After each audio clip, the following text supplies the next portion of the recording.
My dad is dying and he still doesn't care about me. Too long did not read. 35F. I'm trying to make some kind of connection with my dad, 70M, before he dies, but struggling to get there. Update below. I've never had the best relationship with my dad. He is rude and dismissive to anyone in the family, while putting on a charming act for outsiders. He considers himself an intellectual, and will take any opportunity to try and make you feel stupid. He is obsessed with books and history and is a bit of a hoarder. Just not an easy person to have in your life. In his later years, he's written a series of books on local history. As far as I can tell, this is the only thing he cares about. He won't talk about anything else, won't ask about my life, won't be drawn into any conversation. If you're around him, it's like being a prisoner while he just talks at length about whatever he's researching. He's been in poor health for a long time, and it looks like we're heading towards the end now. He is housebound and can't do much for himself. He uses every ounce of energy he has to try and get his final book finished. I live 3,000 miles away from my parents. Because of his deterioration, I came for a visit for 3 weeks. It is not an easy trip to make with work, cost etc., but you have to visit your dying parent, don't you? I've been here 2 weeks now and we haven't had a single meaningful interaction. He just wants me to do menial tasks on the computer for him, sending emails, typing what he dictates, finding files in his mess of a desktop etc. I might as well be a complete stranger. He hasn't even asked me how my husband is, or how life is going abroad. I've tried to start some actual conversations with him, but there's no use. By the way, his mind is as sharp as ever, that's not the issue. I've tried to be patient and just tell myself that I'm spending time with him at the end, and that's what matters. But last night something really got to me. Today is his wedding anniversary with my mum, realistically, their last. I'd bought a card for him to sign, so he'd have something to give to her. He glanced at it and just made a "ha" noise, before saying, "Not now." He had some stupid task he wanted me to help with. I was upset and had to leave him. He spent all f***ing afternoon struggling through that task himself but didn't have 10 seconds to sign a card for the woman who has basically given up her life to become his carer. The evening ended with him screaming at me to come and help him email the file to someone. I suppose it's too late to expect him to change. And I know he's scared and dealing with his mortality. I get that he only has a little time left, and wants to focus on the things that are important to him in that time. It is just kind of crushing to finally have it confirmed that my mum and I are definitely not either of those things. Any advice on how to handle this? And #X200B. Update. Thank you to everyone who took the time to reply. I've been touched by the compassion you've shown. It's nice to feel that. Honestly, I think what I needed was reassurance that I'm not being an ass. With that in mind, I've made some decisions. Dad. I'm not going to confront him. I mentioned in some comments that I tried that a few years ago. Everything I'd want to say now, I said it then. He reacted as I should have expected, i.e. ignored everything, and it would be no different now. It hurt me a lot back then, and I don't want to put myself through that again. It's a decision I've made for my own well-being, not his. Mum. My siblings and I are trying to encourage her to accept help from a care agency, to give herself some freedom back. She is reluctant, but we'll keep trying. Honestly, I'm excited for her to get her life back once all of this is over. One big decision I've made is that I likely won't come back to the country for his funeral. I've given him this time while he's still alive. I feel like I'm getting my closure now, and that's enough of it. I'm going to discuss that with my mum before I leave, but I do think she'll understand. I can't really express how comforting it's been to talk about this frankly and to hear from you all. For everyone suggesting therapy, this experience alone has shown me it's worth considering. I'm going to look into it. For everyone else with disappointing family relationships, I hope you can find a way forward that's right for you. Go easy on yourself. Be well, kind Reddit strangers. It's painful, but you'll help yourself best by letting go of expectations that he'll change. Counseling can help deal with disappointing parents, and so can support groups like Adult Children of Alcoholics and Dysfunctional Families. One of the points of such self-help groups is recognize the traits you've developed as a defense which are getting in way of a satisfying life. As the child of such a parent, believe me, those traits are there and it's work to change yourself.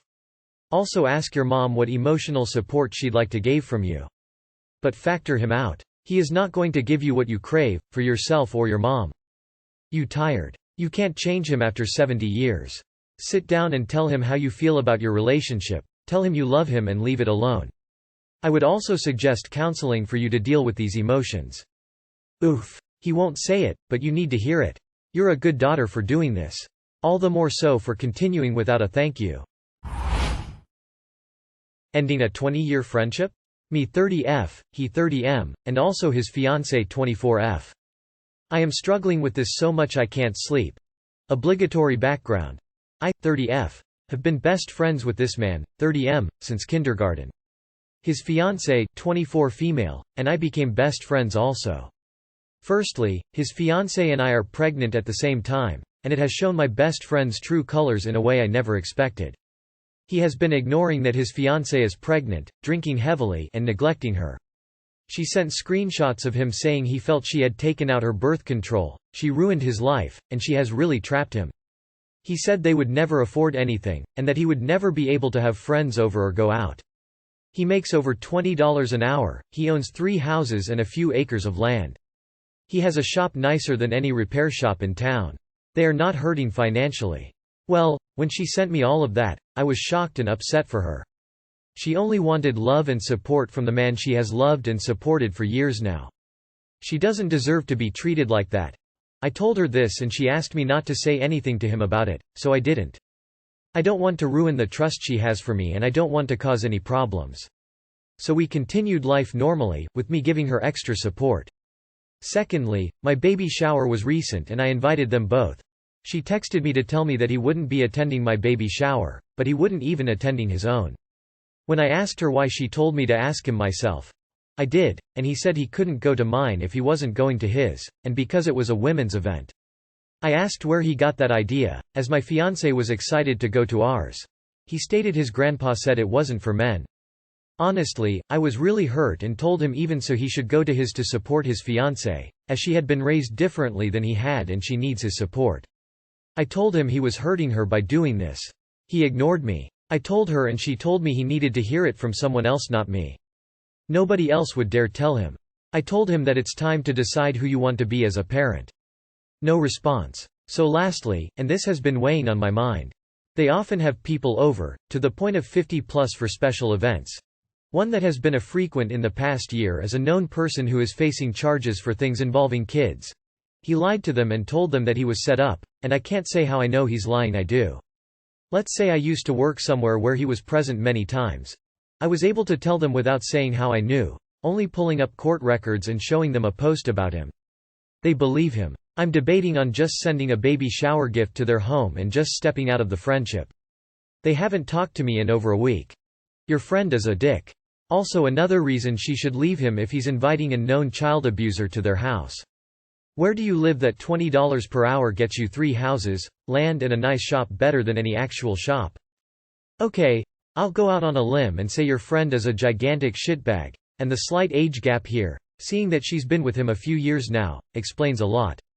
I would no longer be friends with this person, and he sounds like he brings a lot of drama to the table that will make postpartum life hell for both of you. His drinking is nothing to ignore and I feel so bad for her, because her life is probably about to get very hard. Does she have outside support that you know of? Boyfriend makes me take the bus even though he promised to book me an Uber. I'm 25F and I've been sleeping over at my 26M boyfriend's place every weekend. We're together for 4 years. This weekend, I was sick, sore throat, runny nose and body aches. So I came over in an Uber instead of the bus, which I normally do.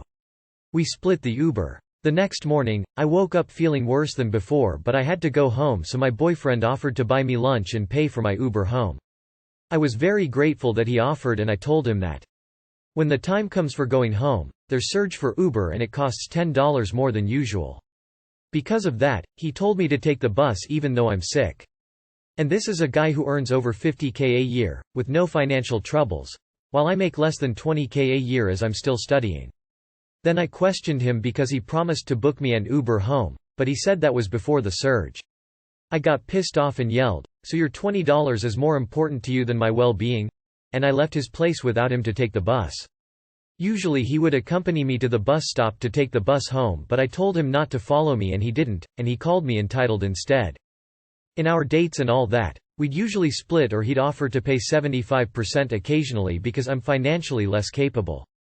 I don't ask, he offers.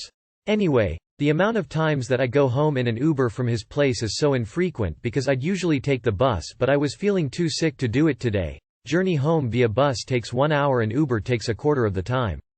I understand that he already got me lunch today, but he changed his mind just because an Uber costs $10 more? I didn't reply to his texts. He called me entitled and said I didn't even bother to chip in, and he said he was expecting the normal Uber prices and not the surge.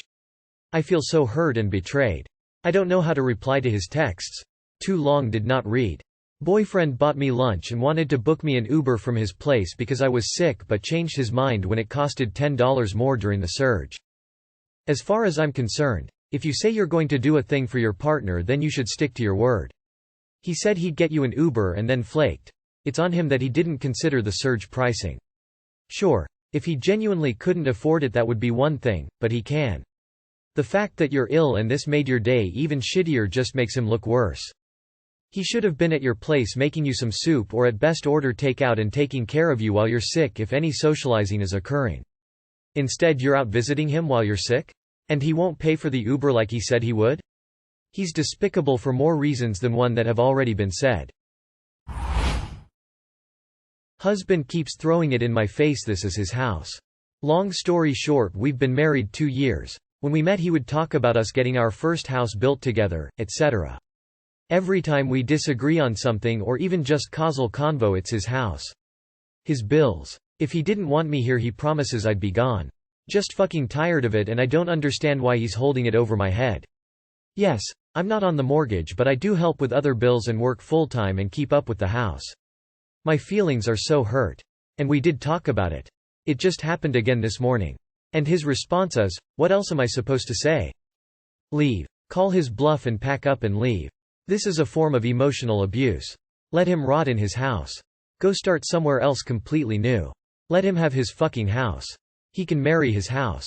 Stop doing any housework. He can do it. It's his house. Boy, will his face be red when you have finally had enough. Leave him and take half his stuff with you. He does not want you. He wants to keep the house. He is negotiating. He is likely incorrect. A visit to a free county legal counsel may give you the corrected, actual picture of what is his and what is yours. This knowledge will give you more peace and power regardless of what you do with it.